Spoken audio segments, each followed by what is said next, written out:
Stinson, and I am part of the HPE 539 class at Jacksonville State University, and I am going to be doing a project on caffeine. My introduction, just to introduce myself, is that I'm a former college athlete. I played soccer at 2 different colleges. I've been a public educator since 2008. I've been a former middle school athletic director, and I'm currently at a high school where I'm the head coach of a sport. I'm also a wife and mother to a husband who love caffeine. With that said, I need a lot of energy, and sometimes I need a little caffeine. So what's the fuss about caffeine? Caffeine is very popular and consumed by much of the world. Caffeine is a natural component and is a component of certain plants. It may be mixed with other substances and is difficult to completely eliminate from a person's diet. Caffeine is highly valued for its supposed nutritional and stimulatory value. Like most substances, caffeine has its benefits and drawbacks. The first literature review I did was on an article by Ruxton. Ruxton addresses the popularity of caffeine. He reviews some of the criticisms and concerns. He describes many of the potential health benefits and risks associated with caffeine consumption and makes several dietary recommendations. Some of the risks that Ruxton mentioned were the blood pressure risks, hypertension, and obesity. That's due to the large amounts of caffeine with the sugar in it too, Cokes, full Cokes, monster drinks. Some of the evidence linking to caffeine also rises in short and long-term blood pressure. He also mentioned some research demonstrated benefits were improved vascular function, hydration, blood flow, and cognitive improvement. Some of the recommendations that he mentioned, especially for renal patients, were to not go around 400 milligrams a day. In most of the recommendations that he made, 400 milligrams a day was a good average to stick, no matter what you had that you thought you could not ingest the caffeine. 400 seemed to be okay.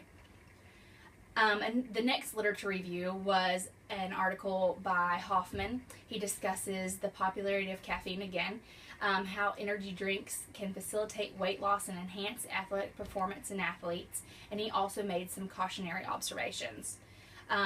Energy drinks are extremely popular. They are the most consumed supplement besides multivitamins by Americans. Normally that's tea, coffee, chocolate, soft drinks. The basic active ingredient in most energy drinks is caffeine. Caffeine is a mild stimulant, and when ingesting a drink containing a combination of caffeine and ephedrine, decreases in body fat and mass have been reported. That combination can also result in heat stroke and things like that, so you need to be very aware of the ephedrine in a drink. Most soft drinks contain 40 to 150 milligrams of caffeine, while energy drinks contain anywhere from 75 to 500 milligrams of caffeine. The benefits Hoffman mentioned were that endurance activities, the caffeine supplements used before exercise or games, the caffeine allowed the fatigue to not set in as early if you did not ingest the caffeine. Potential risks could be insomnia, nervousness, headache, and tachycardia.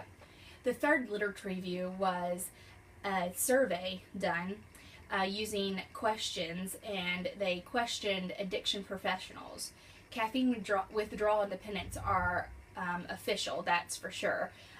Some of the people wanted to know, or some of the people doing the study wanted to know if it should be included in part of the manual for mental disorders,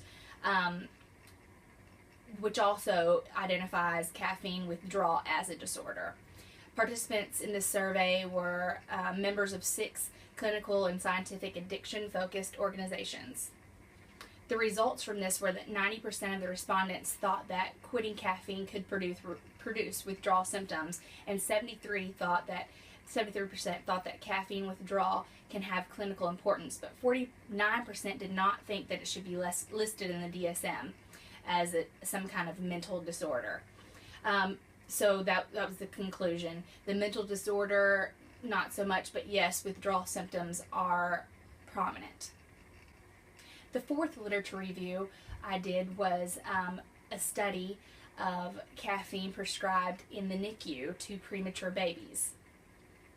The benefits were that it treated apnea of prematurity, helps children breathe without a tube, and reduces the risk of chronic lung disease. It also improves motor function and visual perception at the 5-year follow-up, and reduces rhinopathy of prematurity, which is the blindness caused when a child is born underweight.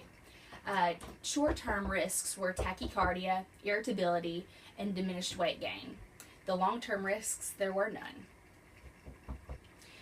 The 5th literature review I did was a research done on individuals that had to ingest caffeine in the morning and see how the bodies reacted to it. Some of the groups were medium to high caffeine drinkers already, and some of the groups didn't drink a lot or were low consumers of caffeine.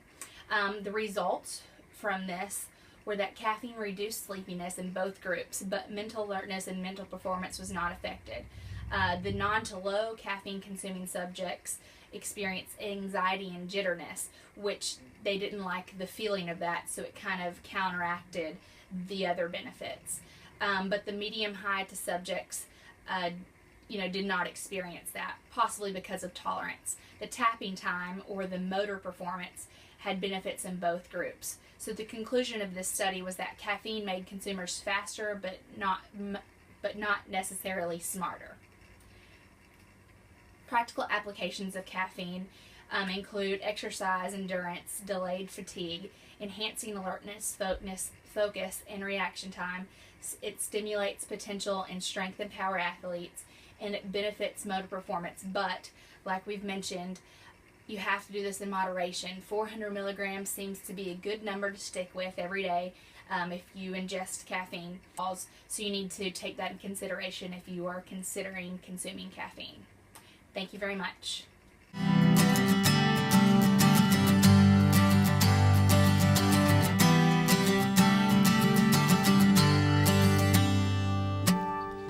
In open fields of wildflowers,